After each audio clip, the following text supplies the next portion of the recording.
If you want to improve your speech, just talk. But since you clicked on this video, I'm going to give you a little bit more than that. I'm going to give you a few tips and exercises to help you speak more clearly and a little bit more comfortably. First and foremost, you want to slow down. The reason why you want to slow down is because you want to take out all those unnecessary filler words. That doesn't mean don't ever use filler words, but the unnecessary ones, like when after every sentence you're and it's too much sometimes. You don't really get to relate to it, so I don't like to do that. But what I do is I'm very conscious of what I'm saying. I like to speak at a rate in which I can kind of watch what I'm saying and also allow my brain to keep up with my mouth. Most people use words like and like to give themselves time to think, but you could literally just slow down. Think about what you're going to say, think about how you're going to say it, and how you want to communicate. It's really very simple, so that's kind of my philosophy on the whole. Speaking fast, speaking slow, taking out the filler words and all that good stuff. Another thing that will help you speak more clearly is to know what you're talking about. And I'm not talking about concepts, I'm talking about words.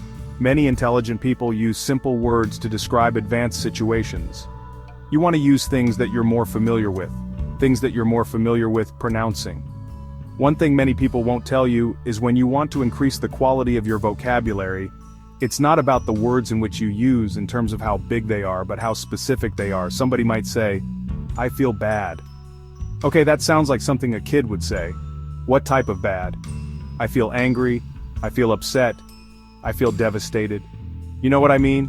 You can take this pen, you can put it in between your teeth, you can say the alphabet, you can say sentences, you can talk, you can do whatever with this pen in between your teeth, and it will make you over-articulate your words to the point where you don't have this. You will start to do this. So you take a pen, right? A B, C, D, E, F, G, H, I, J, K, L, M, N, O, P. Not Elemento, it's not A, B, C, D, E, F, G, H, I, J, K, Elemento, L, M, N, O, P, right? Q, R, S, T, U, V, W, X, Y, and Z. You'll notice there's going to be a lot of tension in your tongue. When you start to do this, you want to do it a few times a day. You want to do it 5 minutes out of the day. You're going to notice all that tension in your tongue. Eventually, your tongue's going to get a little stronger, it's going to get a little bit more flexible, and because you're going to get used to over-articulating your words, without the pen you're going to speak a little bit more clearly. To wrap all that up, you want to take all these exercises, you want to take everything you learn, and when you're trying to learn something and improve, you have to analyze yourself. You have to watch film, so record yourself talking.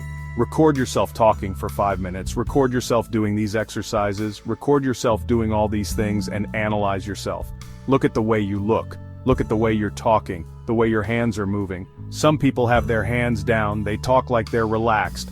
Get comfortable, explain what you're saying with your hands, record yourself, analyze what you're doing, and critique yourself. My eyes twitch a little bit too much when I look into the camera, I blink a little bit too much. The camera is representing the person. If I'm looking at somebody and I know if I'm blinking a bunch at the camera, I'm probably blinking a bunch when I'm talking to a person.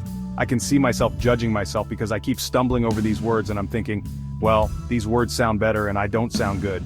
You can't judge yourself, man, you just gotta talk freely.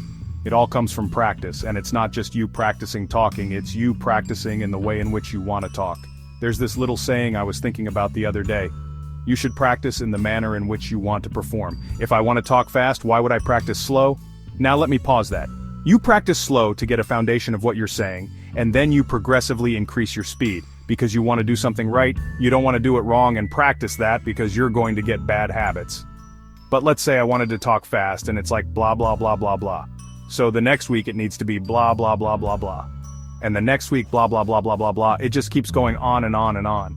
But you have to practice in the manner in which you want to perform. If you want to talk slow, practice it slow. If you want to talk fast, slowly progress till you get faster. But I think the best speakers are the ones that speak in a very dynamic way. Just like I was mentioning earlier, they know when to slow down, they know when to speed up, they know when to get a little bit loud, they know when to get a little bit quiet. They have that good dynamic, the same thing with a dynamic driver.